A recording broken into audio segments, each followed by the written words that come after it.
Have you ever had one of those moments where someone asks you a question and you just know their whole world is about to tilt? For me, it's when a family member looks at me in a skilled nursing facility and asks, "So, how do we pay for this?" That question hits like a freight train because the truth, long term care in America is one of the most expensive, confusing, and emotionally loaded topics we will ever face. I'm Sandra, RN, case manager, and your guide to the unfiltered truth about elder care. And today we're ripping off the band aid and talking about money, how to pay for care, what Medicare actually covers, when Medicaid steps in, and what families can do now to avoid disaster later. Spoiler alert, you're probably not as prepared as you think. Let's get the sticker shock out of the way. According to Genworth's 2024 Cost of Care survey, here's the national median monthly cost of different care options. Nursing homes, a private room, about $9,500 a month. Assisted living, $5,000 a month. Home health aid at about 44 hours per week, $5,200 a month.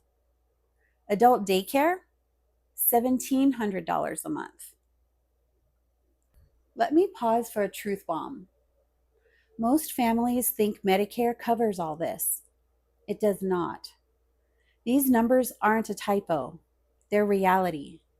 And unless you're sitting on a mountain of savings or a winning Powerball ticket, these costs will take your breath away. And yes, I see you trying to do the math. $9,500 a month for a nursing home, that's $114,000 a year for one person.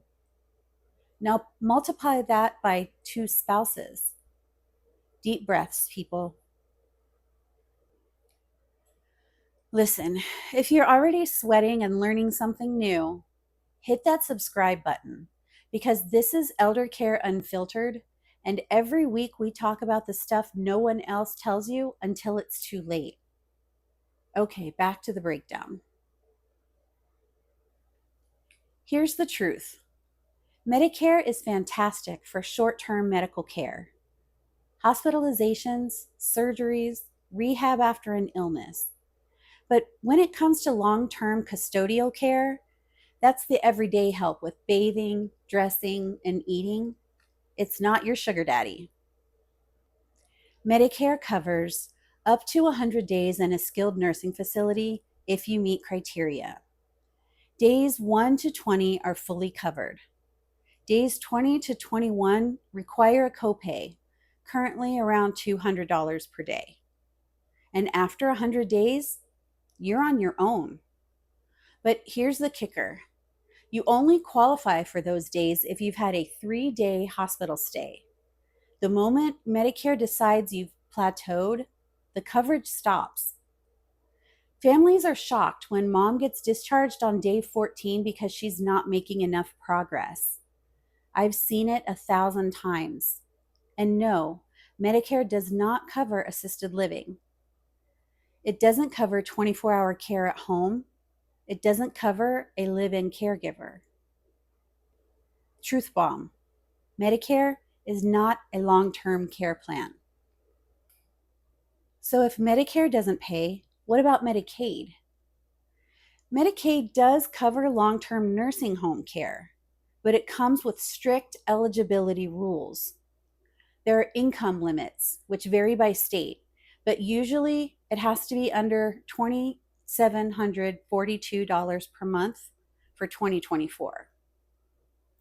Asset limits, often $2,000 or less in countable assets.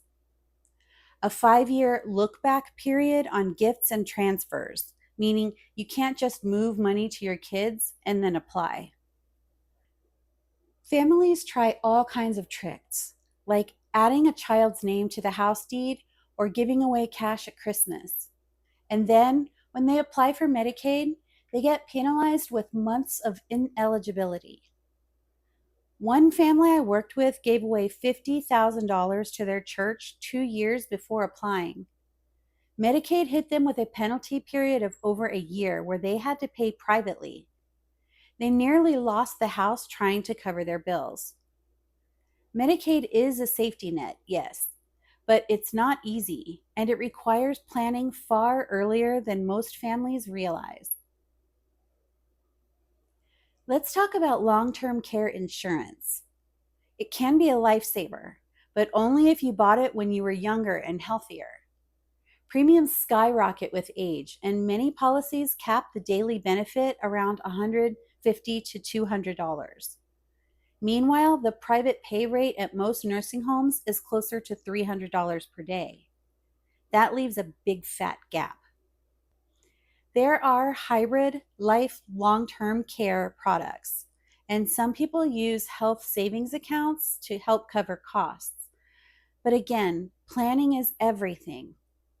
Buying these products at 65 is like buying fire insurance when the house is already burning. Here's the part no one wants you to hear. You need to start planning now, not when the crisis hits. That means having a power of attorney in place, talking to an elder care law attorney about trusts, saving specifically for care, even if it feels uncomfortable, talking to your family so everyone knows the plan. Let me tie this back to my own reinvention journey. When I started my 2 YouTube channels, I was overwhelmed. I'd barely touched social media before. I researched everything to death, delayed actually starting, and guess what? That delay cost me growth and opportunities. Families do the same thing with long-term care planning. They research, they stress, they avoid. And then the crisis comes and it's 10 times harder. Truth bomb. Procrastination is the enemy of peace of mind. Let me paint a picture. Family A never planned. Dad has a stroke at 78. They scramble, the house isn't safe, there's no money set aside, and the kids are fighting over whether to sell the house or cash in Dad's life insurance. Medicaid won't approve for months. Stress levels are off the charts. Family B started planning at 55. They had conversations about what mattered most, set aside funds, and made sure legal documents were in place. When Dad had a stroke, they weren't happy about it, of course, but they weren't scrambling.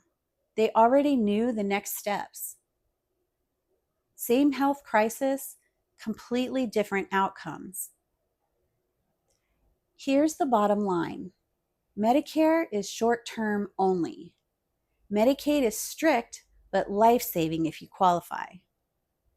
Long-term care is expensive, but planning makes all the difference. So let me ask you, what step are you taking this month to prepare? Drop it in the comments because your answer might inspire someone else. And don't forget, it's not too late. You're not too old. And you are not alone. I'll see you soon.